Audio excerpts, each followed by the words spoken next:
Welcome back, everybody, to another episode of Caravan of Garbage, where we're wrapping up our That's a Comic Book Movie series of videos that we're doing, number 4. We're wrapping this up with the most That's a Comic Book Movie that we've ever done. Some would say technically it's not a comic book movie at all. Seems like one of your tricks, doesn't it? You wily japester. You mischievous little imp, James. You're always up to little things. Mostly on those videos where you quiz me about stuff and then you lie about it. It's seeped into this. People can't see it. I'm doing air quotes. Based on a comic book. Sure, it's based. It is based. I mean, this movie is based. It's People based. still say that? No, I don't know. Do people still leave a like on videos? I think so. Yeah, good. This is based on a comic book. Yeah. But it's based on an unpublished comic Absolutely. book. You may as well say this is based on a dream a guy had. I mean, all movies are based on a dream a guy had. Sure. Had I known, James, that Yeah. you were going to pull this stunt, this egregious stunt, I would have said, I guess that's fine. I don't care. Whatever. I haven't seen Oblivion. I'll see it.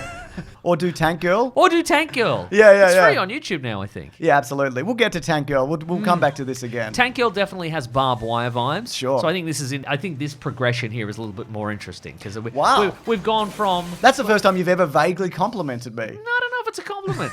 Sometimes I'm just saying words based on a dream I had.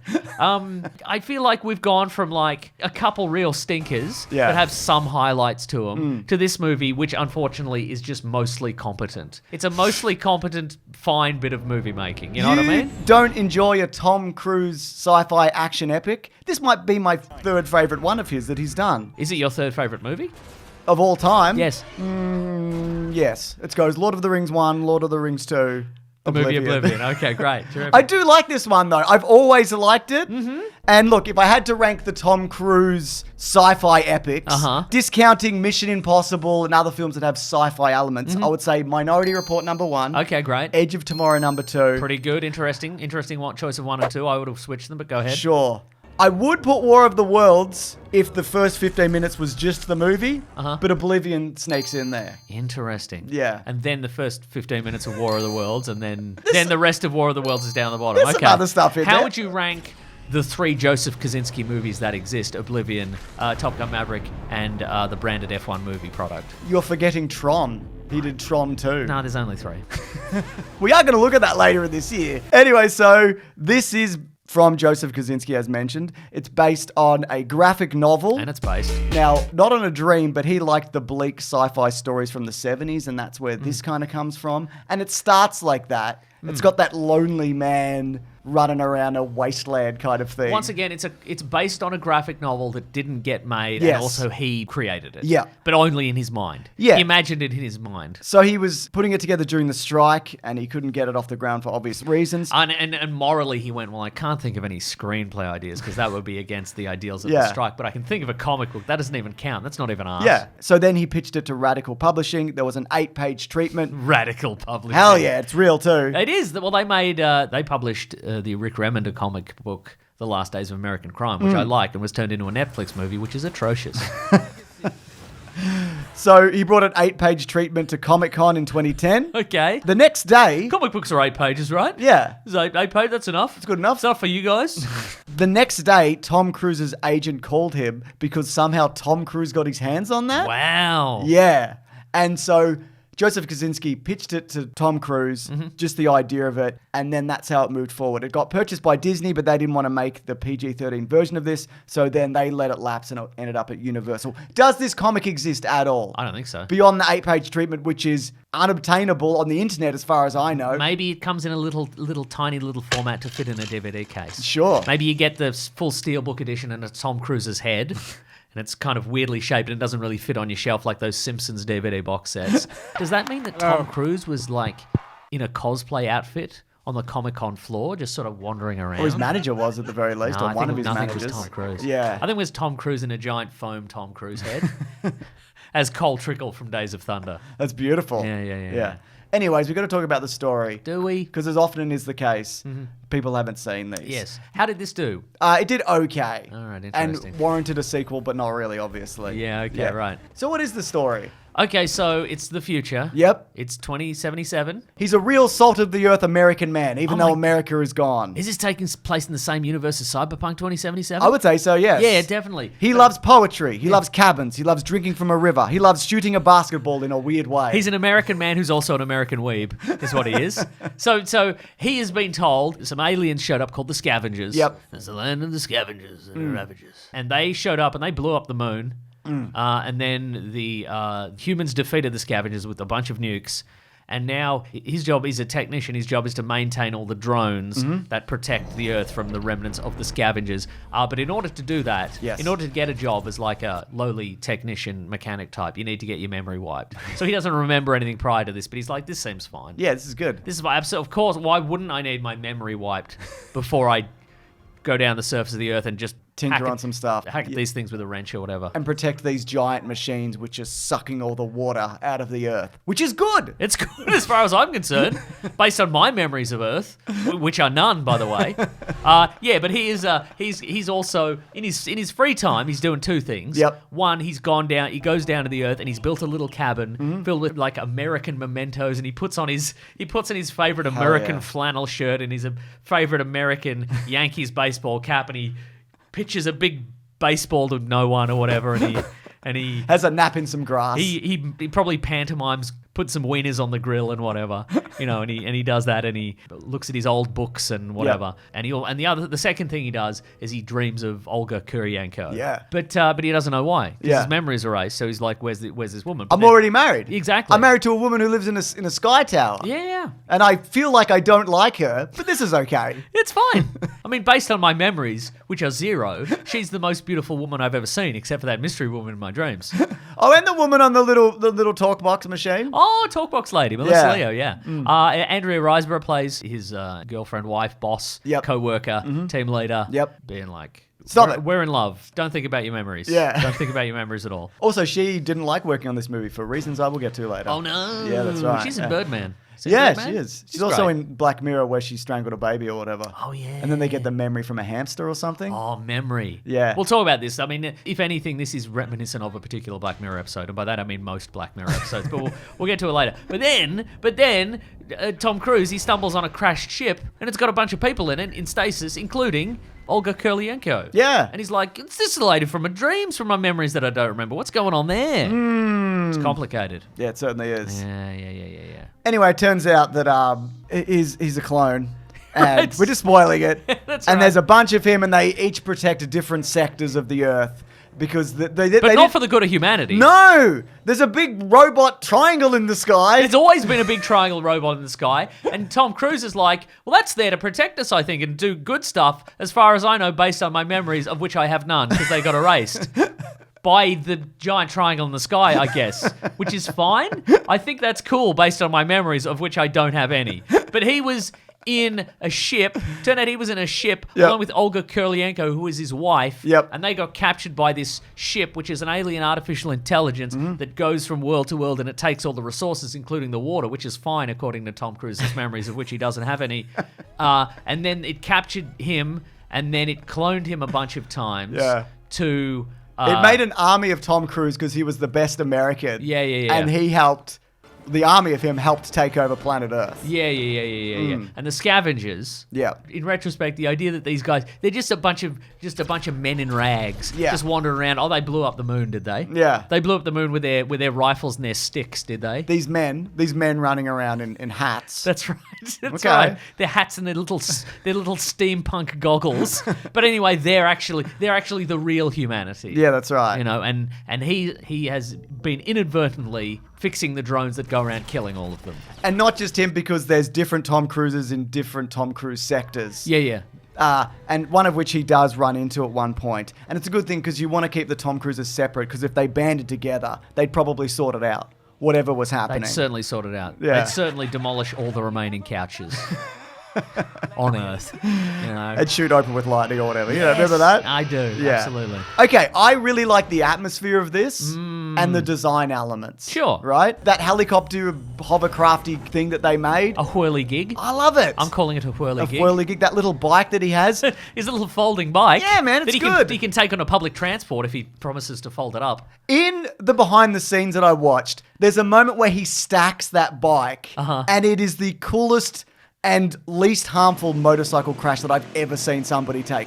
He fully comes off it, and he just walks away. Of course he does. And he turned 50 during the making of this. Oh, wow. Crazy stuff. Yeah. I like his little goggles. Oh, he loves wearing little goggles, doesn't he? He's got his little Oakley goggles, his little speed dealer motorcycle goggles. It's reminiscent of his goggles in both Mission Impossible 4 and Mission Impossible Biplane. So true, isn't God, it? he loves finding some little goggles, doesn't he? He likes goggles more than Zack Snyder likes goggles, I would say. They're the goggliest men in Hollywood. I like how there's a Perspex swimming pool, much like Barbed Wire, where there was a Perspex bath. You know, there's some parallels here. Yeah. Yeah. Is there a Perspex bath in Bulletproof Monk? Or the other thing we covered? Because we could rebrand this if necessary. I feel like the Bulletproof Monk video is too long. You don't need 24 plus minutes of Bulletproof Monk talk, Mason. And yet we did.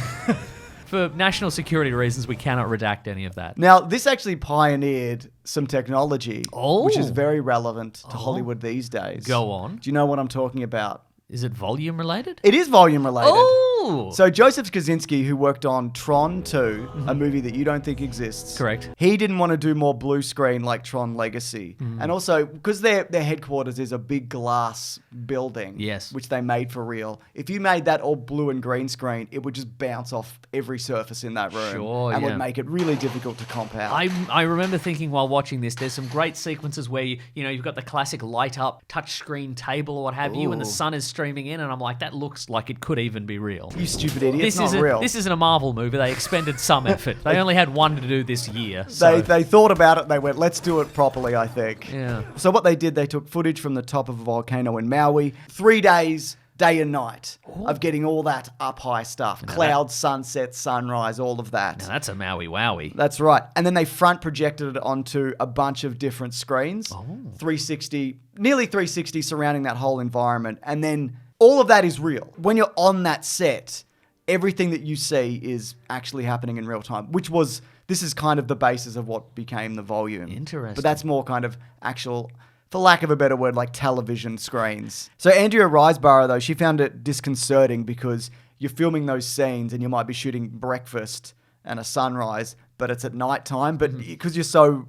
wrapped in that, it changes your brain and it's kind of, you kind of have like a misfire working in that space. But that being said, that wasn't what you didn't like about it. I was going to say, that seems quite... That's cool and good. That seems quite, minor in the grand scheme of things of terrible Hollywood experiences. Yeah, there's another thing. Oh, no. She liked working on it in terms of, like, artistically, it was very interesting in terms of design, which is what I like about this movie, Mason. And I like the contemplative 1970s sci-fi nature of it. Okay, sure. You know? Yeah. Yeah.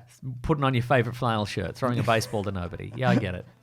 That's right, yeah. So the humans in this, the real humans, they need Tom Cruise because they basically want to do the ending of the first Independence Day, as in put a nuke inside the big triangle in the sky. So they got to put it in a drone. Yes. And they got to send the drone into the big triangle in the sky. Yep. But they can't do it by themselves because the drones only recognize Tom Cruise because that's the only dude they know. Yeah, that's right. Bunch of Tom Cruises, so they got to capture him.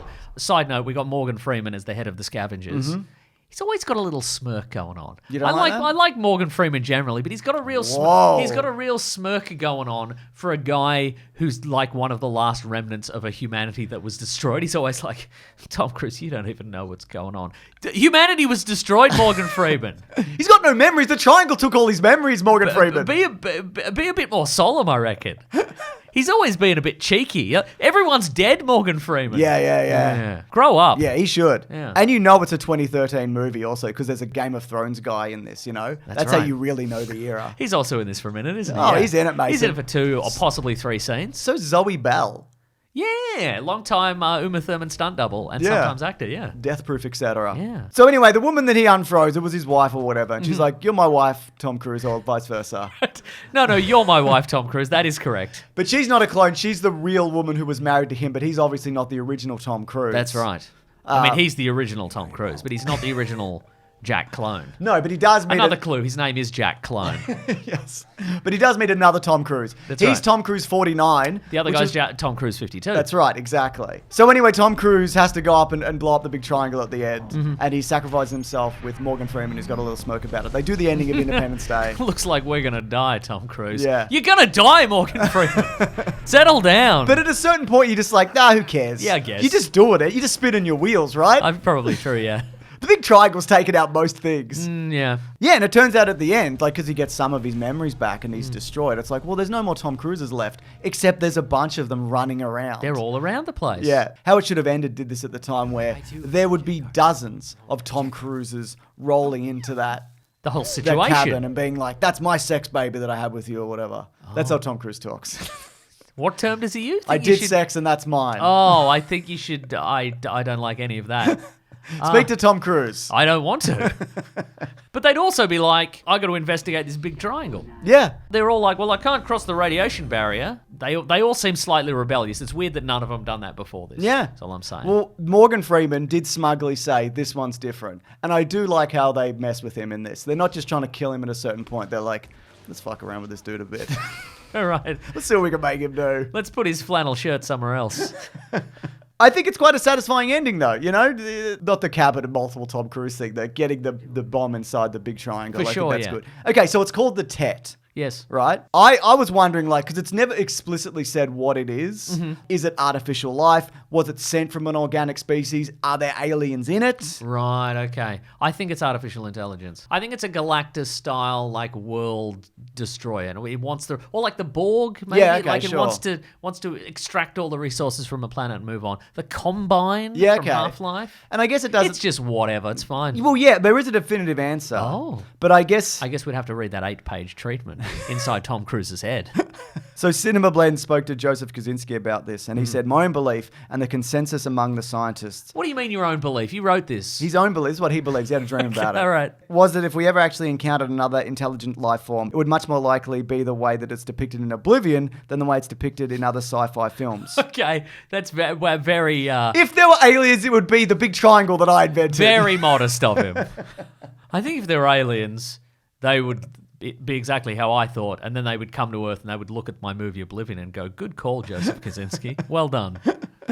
And F1, you know, I didn't mind that either. Yeah, that's right. You know, Yeah. you got to get the sponsorships you got to get, Joseph Kazinski. The time required to travel the distances that exist between stars is so great that organic life forms aren't going to be able to survive that trip. Any hyper-advanced civilization that has the technology to do so would do what the TET does, is going to be a deeply digital life form. It's an uploaded consciousness thing, and they're all within the big triangle. So that's apparently what's going on there. Okay, yeah. And I guess it makes sense because, like, it's preserving resources, and it seems to be very stingy with its nuts and bolts that it's giving out. That's right. And it's going to use a bunch of Tom Cruises as opposed to build robots or whatever.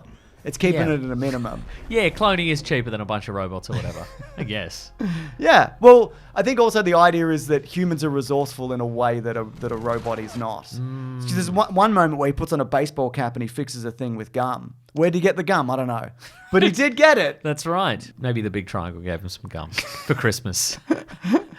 According to your traditions, which you don't remember because you have no memories, on Christmas Day, everybody gets one piece of gum. Do you know what it's time for, though? What's the time for? Ob Trivia. Love it. Tom Cruise said in... Not Oblivia? No. Oblivia trivia? Ob Trivia. Trivblivia. Once these are done, they're locked in. Interesting. Well, I'm calling it Trivblivia. Who are you telling that to? Just though? myself. This isn't even in the video. Yeah, I know, but I've made an 8-page treatment where I justify it to myself and the viewers. Well, it's back in the video then. Okay, great. Yeah. Tom Cruise celebrated his 50th birthday during filming. So the director, Joseph Kazinski, gave him one of those motorbikes for the film, and Tom Cruise gave Joseph Kazinski a die-cast model of the bubble ship in a glass case. All right. That's good too, right? How'd he get that? You make it? I don't know what he's got doing. Got a guy to make it? Yeah, he got a guy to make it. Wow. I don't think they share a birthday either. He was just like, you give a gift, I give a gift. Yeah, right. And that's the Scientologist way. I made you one of my famous Tom Cruise coconut cakes, but in the shape of the bubble ship. Here it is. And I made one in the shape of the giant triangle. Don't ask how it floats, but it just does. The set of sunglasses, the Ray-Bans that you see, are the ones he wore in original Top Gun. Interesting. Apparently. Jack's bike is a Honda CRF 45OX. It's chosen for its minimalist design. And to make it extra light and whatever, it can only hold 1 litre of fuel, which means you can only ride it for 20 minutes at a time. Well, 20 minutes is all you need. That's a shit gift. Here's a bike you can ride around for 20 minutes. Yeah, but that's plenty if you're just in your backyard doing doughies and ripping up the grass. You know Tom Cruise's backyard is bigger than a 20-minute motorcycle ride. Yes, but it is. But within that, he's built a little pen. It's called the normal person's backyard. And when he wants to pretend he's normal, he goes in it with his little motorbike and he does doughies. And he rips up the grass, all right? All right. Yeah. Andrea Riseborough was asked about her worst job ever in a 2016 interview, and she said either shredding duck in a Chinese restaurant or Oblivion. Wow. She said, but I think the thing I didn't enjoy about it was more on the studio side. The pressure to look a certain way, and I was never sure where it was coming from, but that was very important to people, how the women looked. That the women sort of looked attractive at all times, because that was still the unashamed selling point. So there you go. Well, I was mostly in it for the big triangle, but that's a good point also. The big triangle liked working on this. I bet. Yeah. Until it blew up. Yeah. So what Black Mirror episode is this like? Well, it's like the one... Well, a bunch of them, obviously. Sure. Anything with... I'm looking for specifics. Anything with memory and a chip or whatever, but it's the one where the guy's a soldier and he goes out and he thinks he's killing monsters, but then it turns out they put a chip in his brain, so it's like refugees, and he's killing refugees, but he thinks they're monsters or whatever. That's crazy. It's like that. Except it's memories. It's all the memories. It's all the memories you've got. It's also like that one where there's just a werewolf. Do you think it's like that one? It's like the one where they're like, oh, we're going to get a photo with this celebrity, and then she's just a werewolf. It's like that. Makes you think. It really does. Impossible beauty standards for women, as was previously mentioned. Yeah, you're right. You know? You've got to be perfect at all times, even when you're a werewolf. Now, in terms of box office, on a budget of $120 million, this made $287.9. Not bad. It was okay. When asked about a sequel, Joseph Kazinski said, "No, you never say never." Quite To Oblivion. understand. And At one point, I had a sequence, which I wasn't able to do, which was a flashback to a young Beach fighting in the streets of Chicago when the invasion first happened. Who's Beach? I think it was Morgan Freeman's character. Interesting. Smoky Beach. So young Morgan Freeman shooting a bunch of Tom Cruises. Oh, hell yeah. Ooh. When I think about a sequel, it almost feels like if there was a desire to do another Oblivion movie, for me the prequel might be the most interesting notion, actually seeing the invasion through the eyes of a young Beach. There you go. That's right. There you go. As opposed to an old Beach. Yeah. Which is an M. Night Shyamalan thing. All in all, I like the movie Oblivion. it Do was I pretty love good. it? Do you? No. Interesting. But I think it's Well, as a point of difference, I love it then. atmosphere, you know? Yeah. It's got good atmosphere. Good, that black soil that they film in Norway or whatever. Yes. They shoot Rogue One and other things at. That's right. That's what I enjoy. I like this more than F1.